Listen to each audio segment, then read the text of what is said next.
Our first speaker is known as the speech doctor. He immigrated from the UK to South Africa in 1981. He subsequently spent 35 years as a manager in the precious metals industry before they kicked him out in 2016 for being too old. Imagine. Since then, he has followed his passion for helping people to develop their communication and leadership skills as a speaker and speaker coach. In 2023, he won the Southern African Championship of Public Speaking. He is also a member and past president of the Johannesburg chapter of the Professional Speakers Association of Southern Africa. When he is not speaking or coaching, Ian enjoys running, these days confined to regular park runs, having completed 10 Comrades marathons many years ago. Oh, yes. He can also be found in the bush with a map and a compass, organizing and competing in orienteering events, a sport in which he is current South African and Gauteng champion in his age group. Please, ladies and gentlemen, welcome Ian with his presentation, Alcohol, Your Choice.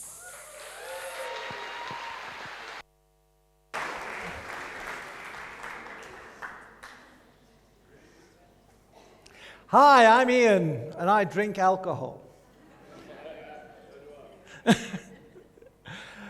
But why am I qualified to give this speech this evening? It's not because I've got a doctorate in chemistry from the University of Cambridge. It's because I have a lot of experience. About 56 years of experience, believe it or not. Good grief, you think I started drinking at the age of 4? No, I actually started at the age of 14. I turned 70 earlier this year. My parents introduced me to alcohol at the age of 14, and I hopefully have been drinking responsibly ever since. Not all the time, of course. Please raise your hands if you don't drink alcohol. Not many hands there, okay. So tonight there are some lighter moments in the presentation, but it is a serious topic. So it's not my intention to offend anybody that has been affected by alcohol or anybody who knows anybody who's been affected by alcohol.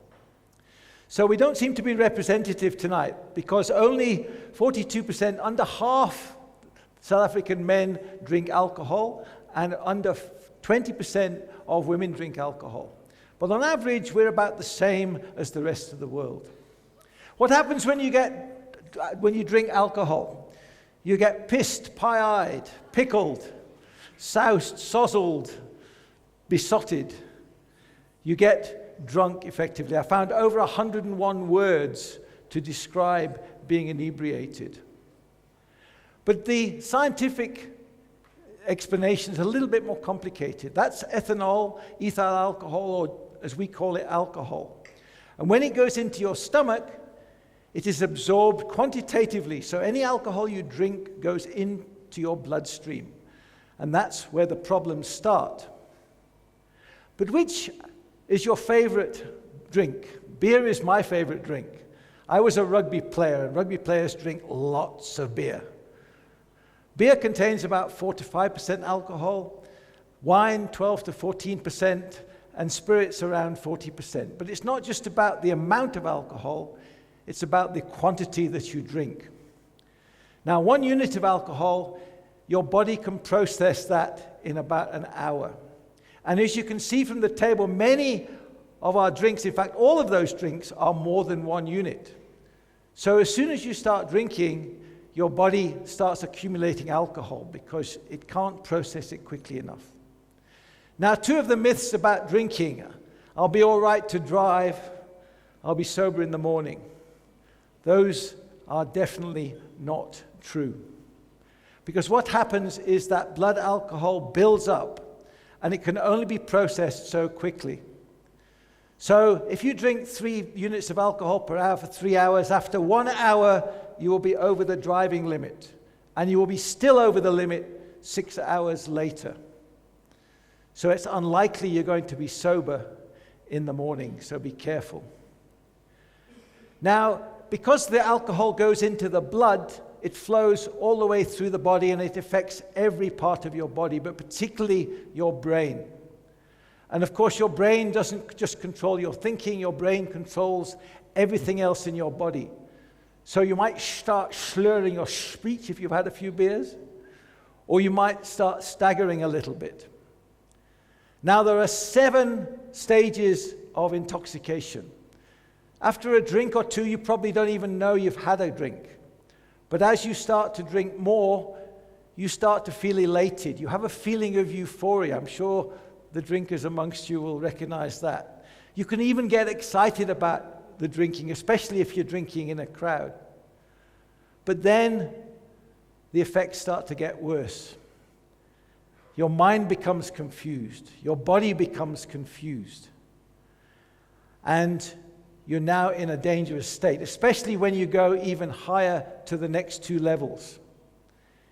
You can then have a condition called stupor, where you really don't know what's going on, or even a coma, which is actually a very dangerous condition to be, and a precursor to the final stage, which you can pay the ultimate price. Yes, ladies and gentlemen, you can actually die from drinking alcohol. Not so much the quantity, but the time you drink it. If you drink a bottle of scotch in an hour, it will probably kill you. If you drink 3 bottles of wine in an hour, it'll probably kill you. So it's very dangerous. Now, anybody who's been drinking will know about a hangover. Hangover is when you wish you were dead, but you're not. You have dry mouth, you have a headache, you have nausea. And the bad news is there is no cure. Despite what everybody tells you, there is no cure for a hangover. You can help to alleviate the symptoms. You can drink water to rehydrate, because alcohol is a diuretic. You can take painkillers to help with that headache. But your body has to have the time to get rid of that alcohol. And that's the only thing that will help you to sober up. Even coffee will not sober you up. Now, it would be remiss of me not to mention the more serious effects of long-term alcohol abuse. But these aren't givens, they're not certain. It really depends on how much you drink and how frequently. It depends on your genetic makeup. So there are many things. But what about red wine? Red wine's surely good for you, isn't it? You've all heard that red wine's good for you. It helps your heart condition. It will reduce the cholesterol. Sorry, that research is now old hat. It's not really as good as for you as they think it was. Is there any good news? Well, that's my dad. He was 98 years old 2 weeks ago. He still enjoys a glass of red wine every lunchtime. And he has the odd pint of beer and gin and tonic. So I'm going to keep on drinking. You, the choice is yours. Cheers.